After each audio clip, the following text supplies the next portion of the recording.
Now that we have dispatched Launch Cephalopod, we are going to move on to Boomer Kuwanger. And if there's anyone here from Australia or elsewhere in Oceania that can explain to me what a Kuwanger is, I would very much appreciate it. Because for the longest time, I thought it was a mythical creature along the same lines as, like the Loch Ness Monster or a jackalope. But apparently it's a real thing. In terms of this level, I actually really like the design of this level. It plays a lot like an NES Mega Man level, I find, and that the difficulty is actually pretty high compared to the rest of the levels in Mega Man X. But I don't like some of the jumping puzzles at the end. It just kind of pushes it past that point where it's really not that enjoyable for me. Not that they're hard, it's just tedious in the sense that the jump isn't dangerous, it's just hard to make, and when you miss it, there's no punishment except your own frustration, which is kind of oddly poetic in its own way.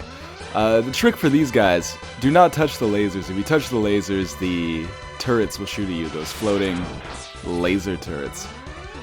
If you're doing the same boss order that I do, the enemies in this level should not really be that tough. I mean, you've seen them all before.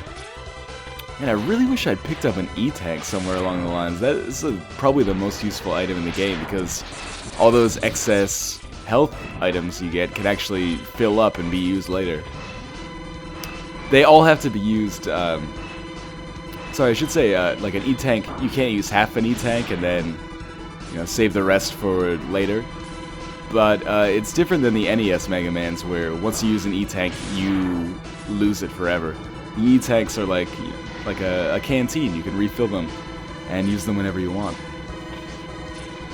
Boomer Kuwanger's level is one that always struck me as a little weird, because at the top of this climb right here, there's a heart piece, but I think, and probably someone will correct me here, but I think that the only way you can get it is with Boomer Kuwanger's own weapon, so you almost have to beat the level and then come back and beat it again just to get it, which is far more effort than I'm willing to put in, considering it probably won't have much of an effect on my success or failure.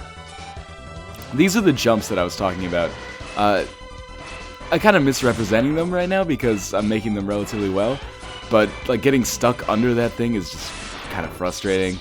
And you're in no danger of dying, it's just annoying that these platforms that jut out are even there. As a kid, I remember it being a lot more frustrating, but here that was actually relatively easy. It makes me seem like a little baby. Alright, there's that heart piece I was talking about. The game designers can go fuck themselves. Unless I'm missing something, totally obvious.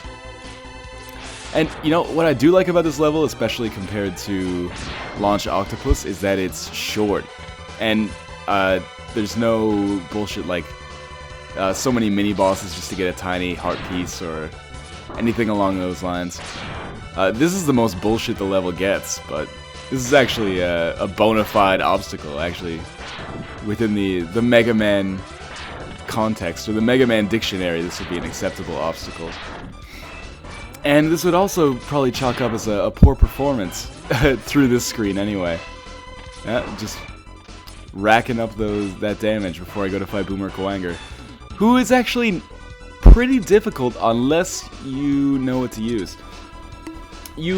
I'm going to use the homing missiles that we got from Launch Octopus, but I have also defeated him with the Rolling Shield. I think Rolling Shield may actually work a little bit better, but this is the canonical boss weapon to use for Boomer Kuwanger. Try not to get sucked into that like I do.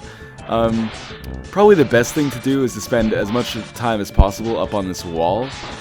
But also, hitting him with the homing missiles usually prevents him from throwing his head as a boomerang. So, at least he's not throwing his own kids as projectiles like the other Robot Masters. Yeah, so with the homing missiles, he's actually pretty easy. Without using a special weapon, he is probably one of the hardest bosses in the game to beat with just your X-Buster. Thinking maybe him and Sting Chameleon is really tricky with just your X-Buster too. So all in all, that was actually a pretty solid run of one of the trickier levels in Mega Man X. And we've unlocked one of the more useful weapons because it can pick up items for us that would otherwise be unreachable. See you in the next part.